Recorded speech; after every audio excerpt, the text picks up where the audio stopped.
Sir फरमाए दीजिएगा कि ख्वाजा आसिफ साहब का ये इंकशाफ कि अप्रैल 2019 में वो बाजवा साहब के सुसर के घर मिले थे जनरल फैज़ को और उधर उनको ये ऑफ़र दी गई थी कि आप अब पंजाब में भी और उसके बाद सेंटर में भी हुकूमतें ले लें क्योंकि हमारी बस हो गई है, we are sick of Khan so to say. मैं ज़रा टाइमलाइंस के ऊपर काम कर रही थी और देख रही थी सर आपकी मुलाकातें हुई सितंबर में, 2 मुलाकातें हुई 2020 में, ये मुलाकात हुई अप्रैल 2019 में और आपकी मुलाकात के बाद इतना वावेला खड़ा कर दिया गया कि ना सिर्फ आपकी क़यादत ने पहले तरदीद की, उसके बाद ये 2 टोक अल्फाज में कह दिया गया कि 7 पर्दों के पीछे खबरदार अब किसी ने इनफरादी तौर पर, जाती तौर पर या जमाती तौर पर किसी भी सीनियर अफसर से या एजेंसियों के किसी नुमाइंदे से बात की। तो फरमाई दीजिएगा कि क्या उस आपकी मुलाकात का बाहर आना इतना नापसंदीदा ठहरा आपकी तब की क़यादत के लिए, क्योंकि मुलाकातें तो अब समझ आ रही है 1.5 साल पहले से हो रही थी। जी 1.5 साल पहले, ये जाहिर है। और मैं एक चीज़ महर क्लैरिफाई कर दूं, जब मैं ये कहता हूं कि जी कांटेक्ट था और मुलाकातें होती थी तो PMLN की तरफ से इतना स्ट्रॉन्ग रिस्पांस आता है तो जिक्र कर दिया। और मैं पहले ख्वाजा आसिफ के बयान पर ज़रूर एक बात करना चाहूँगा कि वो ये कहते हैं कि जी जनरल फैज़ हमीद ने उनको ऑफ़र की और मीनिंग के जनरल बाजवा की भी आशीर्वाद उसमें हासिल थी और उसके बदले हमें कुछ नहीं लेना था। पहली बात तो ये है कि नवाज शरीफ का जो रिकॉर्ड है, 3 दफ़ा जब वो वज़ीर-ए-आज़म रहे तो उन्होंने किसी आर्मी चीफ को एक्सटेंशन नहीं दी। And that is the only period in Pakistan history के आर्मी चीफ को किसी अगर वज़ीर आज़म ने एक्सटेंशन से रोका तो मियां Nawaz Sharif. So what was being offered कि हमने कहा कि हम उनको ऑफर करते हैं कि आप एक्सटेंशन ले लें और हमें उसके बदले कुछ नहीं चाहिए। तो ये एक तो the 2 things don't go together. और फिर वहाँ उस किस्म की मुलाकातों के एक तो ये बात है। दूसरी बात ये है कि वो 2019 की मुलाकात ज़ाहिर है ख्वाजा साहब कह रहे हैं तो ख्वाजा साहब सही कह रहे होंगे। मुलाकात जो थी उसका एक तनाजुर बिल्कुल डिफरेंट था। मेरी मुलाकात जो 7 सितंबर को आखिरी हुई थी, बाद PDM बन गया था। एंड PDM बना इसलिए था खान की हुकूमत को स्ट्रीट पावर के थ्रू, जलसे जुलूसों के थ्रू और मुजाहरों के थ्रू उसको हटाने का एक ऑब्जेक्टिव था और वो क्लियरली स्टेटेड ऑब्जेक्टिव था। रेजिग्नेशंस भी करेंगे, असेंबली भी तोड़ देंगे सिंध की, and so on and so fourth.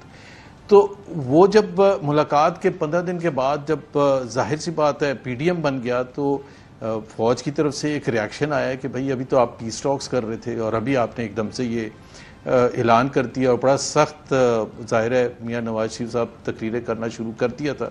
Gujranwala had not taken place, Gujranwala उसके 1 महीने के बाद हुआ था, बट फ़ौज के हवाले से तकरीरें करना शुरू कर दी थी, जो कि आई एम श्योर रिपोर्ट भी हो रही होंगी। जलसा नहीं किया था उन्होंने, लेकिन इंटरनल मीटिंग्स वगैरह में, PDM की मीटिंग में, दूसरे उसमें, तो इस वजह से फ़ौज ने रिएक्शन किया और फ़ौज ने आके फिर बताना पड़ा कि जी अभी तो खुद आपके नुमाइंदे आके मुलाकात करके गए हैं और अब आप एकदम से आपने चढ़ाई शुरू कर दी है। सो मे बी उसकी वजह से अब आपने 2 बड़े रेलेवेंट नुकात उठाए हैं मोहम्मद जुबैर साहब। एक तो आपने रेलेवेंट नुक्ता उठाया है कि कभी कोई एक्सटेंशन दी नहीं तो there is no free lunch, वो भी तब कि जब आपको दीवार से लगाया जा रहा हो, जो कि उस वक्त मुस्लिम लीग नून को लगाया जा रहा था। सो ये जो ख्वाजा साहब कहते हैं नो क्विड प्रो को, मुझे ये मैंडेट नहीं दिया गया कि मैं ये अभी बात करूं, नो फ्री लंच, तो लंच तो उसके बाद हमें भरपूर अशाइया नजर आया। मेरे पास डेट्स पड़ी हैं, मियां साहब की बेल, फिर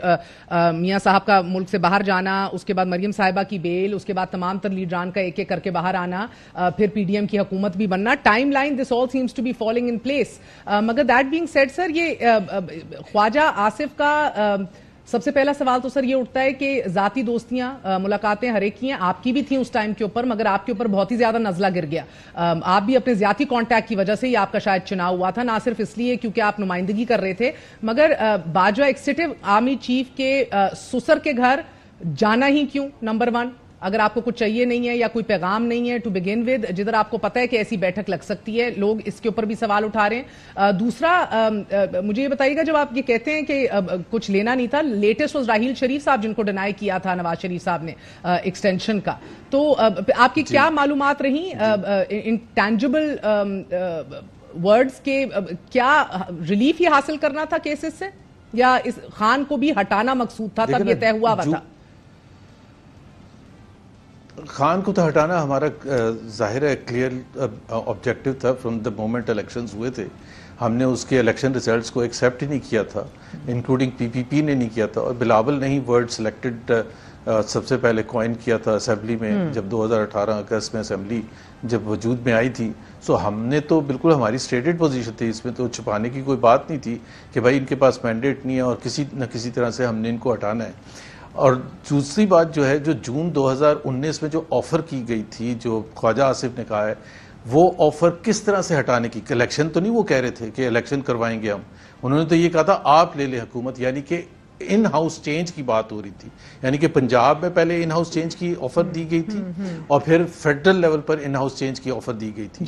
تو جب پھر یہ کہا جاتا ہے کہ جی الٹیمیٹلی جب ووٹ آف نو کانفیڈنس ہوا ہے مارچ 2022 میں, تو پھر حیرانی کی کیا بات ہے کہ جی اسٹیبلشمنٹ پیچھے نہیں تھی, اور ہمیں تو بالکل پتہ ہی نہیں تھا کہ اسٹیبلشمنٹ سے ہمارے کوئی تعلقات ہوئے ہی نہیں تھے.